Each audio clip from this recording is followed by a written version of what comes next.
کیونکہ خیال ہی نہیں کہ میرے کپڑے میں ہیرا آ جائیں گے.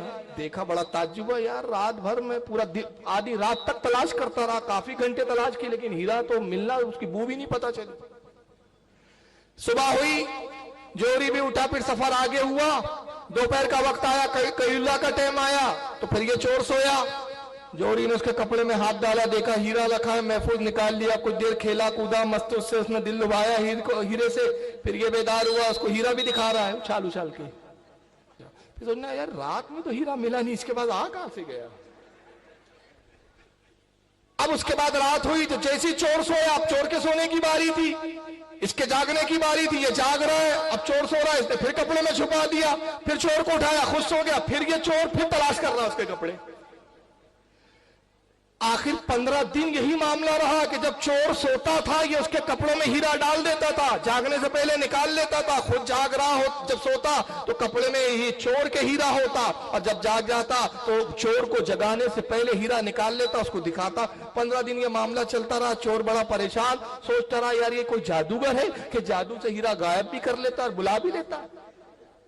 15 دن کا جب سفر ختم ہوا, شہر آ گیا, تو اس نے کہا بھائی دوست بڑا اچھا سفر کٹا, اب آپ اپنا کام کیجئے, میں اپنا کام کرتا ہوں, مجھے بادشاہ کے محل جانا ہے. اب وہ تڑپ گیا, 15 دن سے پریشان, 15 دن سے پیچھے لگا. کہا یار سنو, مجھے کوئی کام عام نہیں ہے, اب مجھ سے برداشت نہیں ہوتا, برداشت کی حد ہوتی ہے. میں کوئی تاجر واجر نہیں, میں نے سب جھوٹ کہا, میں تو چور ہوں, ہیرا چرانے کے لیے نکلا تھا. مگر یار مان گیا تم بہت بڑے جادوگر ہو, مجھے بتاؤ یہ ہنر کہاں سے سیکھا تم, یہ ہیرا چھپاتے کہاں تھے. جوہری کیا کہتا سنیے, بس یہ مولانا روم کا آخری جملہ قرآن کی تفسیر ہے. کہا کہ وہ ہیرا چھپاتے کہاں تھے, تو جوہری کہتا ہے وہ ہیرا تجھ سے قریب تھا مگر تو ہیرے کے قریب نہیں تھا. ہیرا تجھ سے قریب تھا مگر تو ہیرے کے قریب نہیں تھا, تجھے ہیرے کی معرفت نہیں تھی. تو مولانا رومی شکایت سے فرماتے ہیں اللہ کی قدرت ہے, اس پہ شان, اس کی شان, یہ اس کی طاقت صلاحیت ہے کہ وہ اپنے بندوں سے قریب ہے. مگر ضروری نہیں کہ ہر بندہ اللہ سے قریب ہو. اگر ہر بندے سے اللہ قریب ہے تو ابو جہل بھی بندہ ہے, تو اللہ ابو جہل کے بھی قریب ہوا. اللہ کا بندہ تو عتبہ بھی ہے, تو اللہ عتبہ کے بھی قریب ہوا. نمرود بھی اللہ کا بندہ ہے, اللہ نمرود کے بھی. تو کیا اللہ ان سب کے قریب ہے؟ مگر مجھے بتاؤ کیا نمرود اللہ کے قریب ہے؟ عتبہ اور شہبہ اللہ کے قریب ہے؟ ابو جہل اللہ کے قریب ہے؟ ابو لہب اللہ کے قریب ہے؟ یہ اللہ کے قریب نہیں تھے, اللہ ان کے قریب تھا اپنی شان. یہ اللہ کے قریب اس لیے نہیں تھی کہ انہوں نے نبی کا وسیلہ درمیان میں نہیں رکھا, اور جنہوں نے نبی کا وسیلہ بنایا وہ اللہ سے قریب ہو گئے. حضرت عمر جب تک کفر کی حالت میں تھے اللہ قریب تھا, مگر عمر خدا سے دور تھے. مگر جب نبی پر ایمان لائے, نبی کو وسیلہ بنایا, اللہ سے قریب ہو گئے. حضرت عثمان جب تک حالت کفر میں رہے اللہ سے دور تھے. اللہ قریب ضرور تھا مگر عثمان اللہ سے دور تھے. جب اللہ کے رسول پر ایمان لایا, محبت رسول سے اپنے دل کو مدینہ بنا لیا, اللہ سے قریب ہو گئے. تو بندہ وہی قریب ہوتا ہے جو درمیان میں وسیلہ رکھتا ہے. تو بہرحال انہوں نے جو آیت لائی, تو پہلے میں جرجس سے کہوں گا کہ اپنے گھر کے پہلے اس اختلاف کو دور کر کہ اللہ عرش پر ہے کہ بندے کے